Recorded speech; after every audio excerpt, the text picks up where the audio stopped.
Selamat berjumpa lagi di channel YouTube Sentra Kompetensi yang setia menemani Bapak dan Ibu dalam membahas informasi-informasi seputar pendidikan dan pembelajaran. Kali ini kita akan membahas tentang 10 variasi metode diskusi yang kreatif dalam implementasi pembelajaran di kurikulum Merdeka.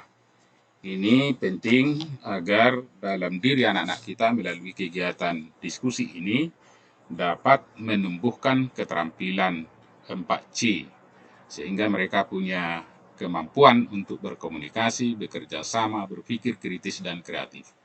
Mari kita ikuti Bapak dan Ibu 10 variasi metode yang bisa kita terapkan nanti di kelas pembelajaran kita masing-masing.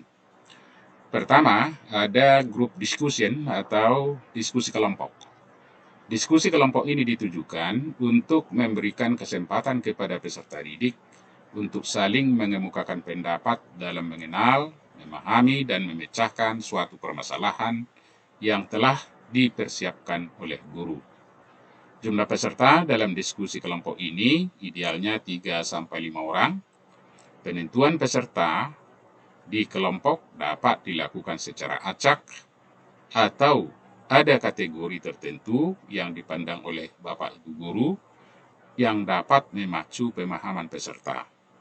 Kegiatan diskusi kelompok diharapkan akan dapat membantu peserta didik yang malu atau enggan berbicara dalam kelompok besar. Mereka bisa atau tumbuh keberanian untuk berbicara. Adapun gambarnya seperti yang terlihat di samping kiri.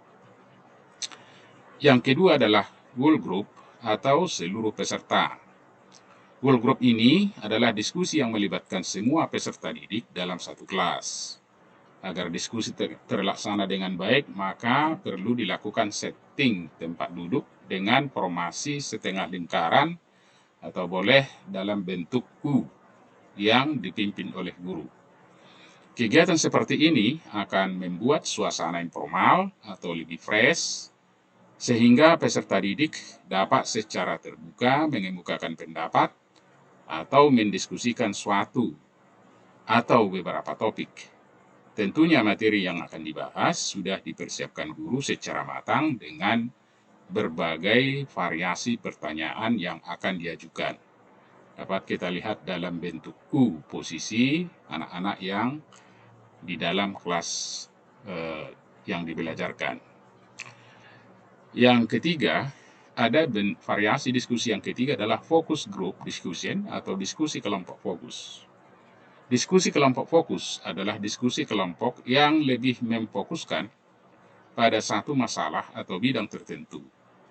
Yang membedakan dengan diskusi kelompok biasa adalah pembagian kelompok dan topik yang dibahas. Peserta kelompok biasanya bersifat homogen atau yang mempunyai pengalaman maupun pengetahuan yang hampir sama atau sejenis di dalam satu kelas. Kemudian, penerapannya dalam pembelajaran dapat dengan menentukan topik atau materi untuk masing-masing kelompok secara berbeda atau sama untuk dibahas di kelompok secara mendalam.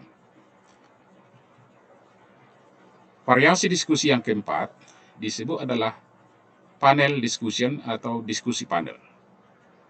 Panel diskusi digunakan untuk membahas materi atau permasalahan tertentu. Guru memberikan topik kepada peserta diskusi, kemudian 2 atau 3 orang diminta menyajikan permasalahan atau pendapatnya tentang topik yang dikemukakan guru tersebut. Selanjutnya, seluruh peserta diminta untuk memberikan tanggapan dan terlibat untuk mendiskusikannya. Boleh diperhatikan dalam bentuk gambar. Variasi yang kelima adalah debat informal.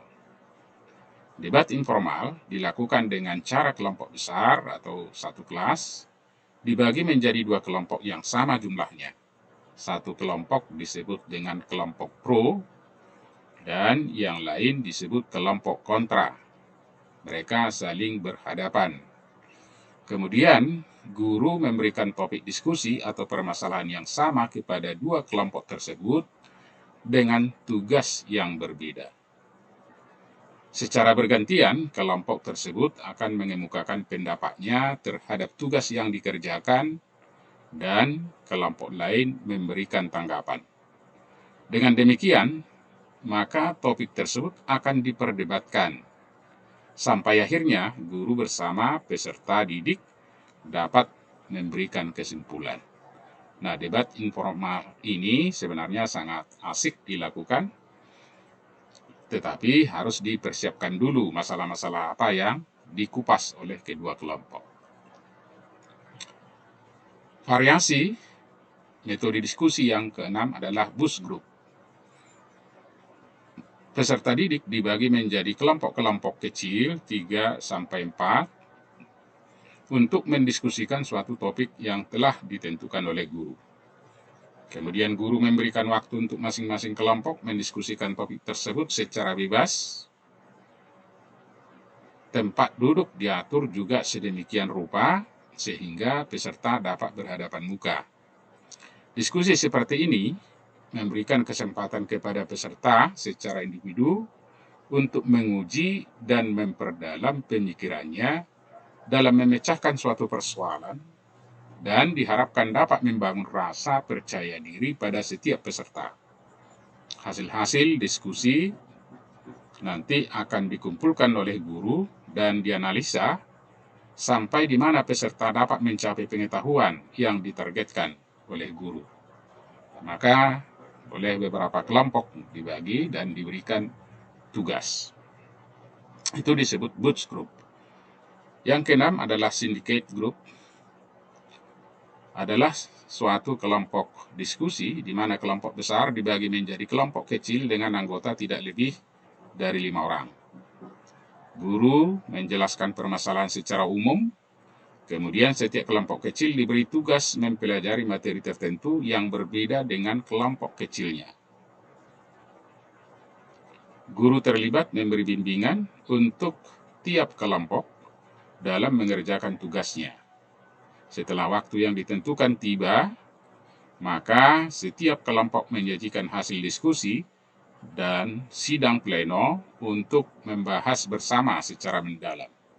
Kalau syndicate group sebenarnya sudah sering kita lakukan dan akhirnya nanti dilakukan sidang pleno di kelas itu secara keseluruhan. Kemudian ada variasi metode yang ke-8, metode diskusi yang ke-8 adalah fishbowl, yaitu diskusi lingkaran dalam lingkaran. Ini juga menarik dilakukan. Peserta didik dibagi menjadi beberapa kelompok. Guru dapat menunjuk salah satu kelompok yang disebut kelompok dalam, kemudian ditugaskan untuk mendiskusikan satu masalah tertentu. Kelompok siswa lainnya disebut kelompok luar, yang tugas mereka adalah mendengarkan, melakukan analisis, dan menerjemahkan apa yang dibahas, didiskusikan, dan dibicarakan menjadi tindakan nyata. Jadi mereka mendengarkan apa yang dibahas oleh kelompok dalam. Istilah kelompok dalam dapat disebut sebagai panitia pelaksana dan kelompok luar boleh disebut menjadi panitia pengarah. Agar hal ini terlaksana dengan lancar, maka formasi duduk harus dirubah. Kelompok dalam membentuk lingkaran kecil dan mereka berdiskusi dengan suara yang jelas, sedangkan kelompok luar membentuk lingkaran besar yang siap mendengarkan diskusi kelompok kecil. Jadi di dalam kelompok kecil ini masih ada di luarnya yang disebut dengan kelompok besar. Variasi yang ke-8 dari metode diskusi adalah role play atau bermain peran. Ini peserta dibagi beberapa kelompok untuk melakukan peran tertentu atau menyajikan peran melalui dialog-dialog tertentu yang menekankan kepada sikap, sifat, dan karakter yang perlu dianalisis dan dipikirkan. Sebelum kegiatan dilakukan, guru terlebih dahulu mempersiapkan skenario dan bahan-bahan yang akan digunakan dalam simulasi.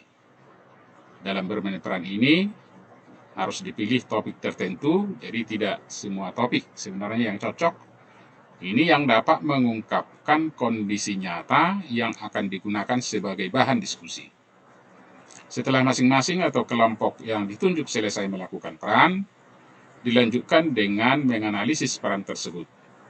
Maka nantinya masing-masing peserta diminta untuk mengemukakan perasaan mereka tentang peran yang dimainkan masing-masing kelompok.